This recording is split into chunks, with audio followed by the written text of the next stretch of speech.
If I had to describe IndyCar currently, I'll say that it's stuck. And what I mean by that is there hasn't been big changes with the series in a while that would generate interest. The cars have been the same for a while, there hasn't been new OEMs, and the schedule has remained the same for the most part.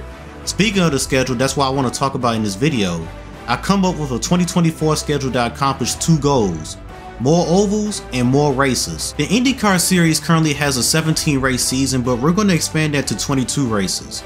We're also going to have consecutive weeks of racing to start off the season, unlike now where they would kick off the season and then not be back in action until almost a month later.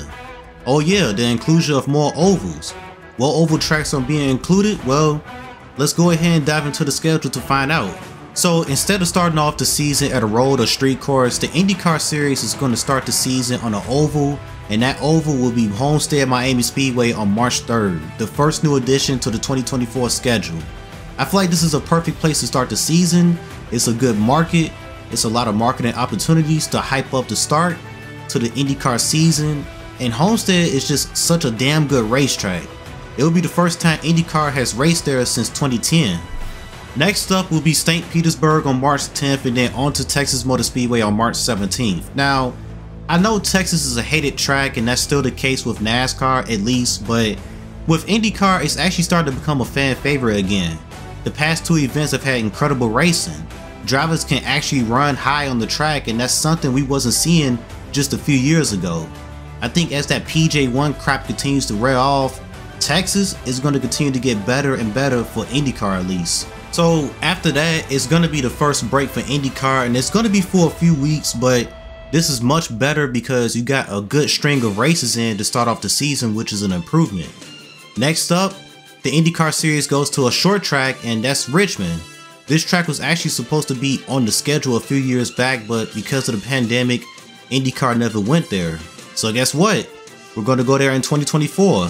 This will be the smallest track on the schedule, which will make an interesting race, especially when the leaders run up on lap traffic.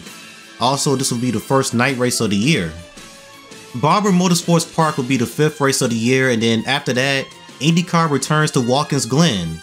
Then to wrap up this stretch of races, the series will stop at Road America on April 28th. Now, when I was making this schedule, I didn't want to mess with the month of May. That's Indy 500 month, and you know it's a bunch of testing and qualifying going on for that prestigious event. May belongs to the Indianapolis 500. There's only going to be one race that shares a race with the Indianapolis Motor Speedway in May, and that's Mid-Ohio on May 11th. After that, it's the Indianapolis 500, the biggest race of the year. The Indy 500 is the one race in IndyCar where they pull tons of viewers, which are mostly casuals. Okay, so you want to make sure these casuals tune in going forward. The next race after this plays a huge role in doing that, but NBC needs to promote the hell out of it. The next race after this will be Michigan. Yes, Michigan International Speedway. A track that's super fast just like the Indianapolis Motor Speedway, but even better. Cars will be even faster, drivers will be up high, down low, using just about all of the racetrack at the 2-mile track. This race will be an instant classic and will be the perfect race to put up next after the Indy 500. Now, some people aren't going to want this because of the danger. My response to that is they have aero screens, which is a huge safety improvement for IndyCar. There's always going to be danger involved in auto racing. Yes, Michigan will be the most sketchy track on the schedule for IndyCar, but I don't think it will be outrageous to race there. The third race during this 5-race stretch and the 11th race of the season will be the Streets of Toronto on June 9th. Next up is another controversial addition to the schedule, and that's Las Vegas Motor Speedway. Listen, it's super depressing what happened there in 2011. A driver's life was taken at that track, and it makes it tough to want to return to a track after something like that happened. Sadly, there's been fatalities at other tracks too, like Daytona and the Indianapolis Motor Speedway, and races are still being held at these tracks. Las Vegas shouldn't be any different. Vegas is another big market IndyCar can hit up, and also while we're at it, let's make it a night race.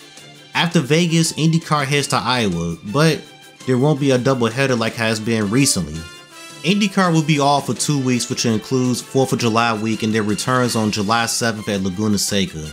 IndyCar won't be leaving the California area after just 1 week because after Laguna Seca, the series heads to Sonoma Raceway, one of the few new road course additions to the schedule. After that, IndyCar would head to another oval and one that became very popular before racing stopped taking place there. I'm talking about Chicagoland Speedway on July 20th at night. And hey, maybe a doubleheader with NASCAR if they decide to return there as well. That could be a great idea, just saying. So IndyCar takes one more break and then it's full steam ahead. 6 races remaining and that stretch of races begins August 4th at Gateway. Then August 11th the series heads to Portland. Once again, this could be another doubleheader opportunity with NASCAR. I don't know if NASCAR plans on continuing to race at Portland with the Xfinity Series in 2024, but if so, there's another doubleheader opportunity right there. One thing I didn't want to be frequent is tracks having 2 dates. On my schedule, there's only one track that has a second date and that's Texas Motor Speedway. It's not because Texas is the best track on the schedule or anything, I just randomly chose that track. The race will be at night, while the first race early in the year is during the day. August 25th, the series ends up going to Long Beach much later in the season. The next to last race is the Milwaukee Mile, and as of recording this video, IndyCar is actually considering going back there in 2024, so this is something that could actually happen. Now, it's time for the last race of the season. Where does IndyCar go? Well, you want to end the season at a big market. What's a market that's booming right now? Nashville.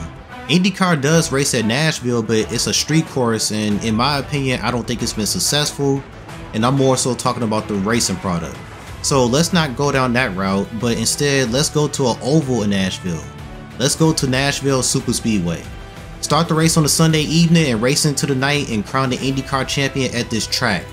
I feel like this is a track that IndyCar could sell out and a track that can put on great racing. It wouldn't be the first time IndyCar has raced there. It will be, however, the first time that it will be the finale for IndyCar. I feel like it wouldn't be that much hype if you're ending the season at a road course. It's pretty obvious that ovals are more exciting and you want the season finale to be exciting.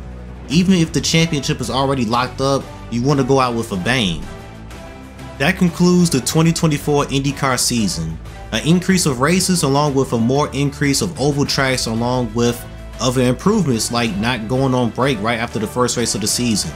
You probably noticed that it's some tracks that aren't there anymore and here they are. The streets of Detroit, the Indy road course, and the streets of Nashville. Also, Iowa isn't a doubleheader anymore. I know what some people might be saying in the comments. A lot of this will never happen, and listen, I know that, which is why it's called a fantasy schedule.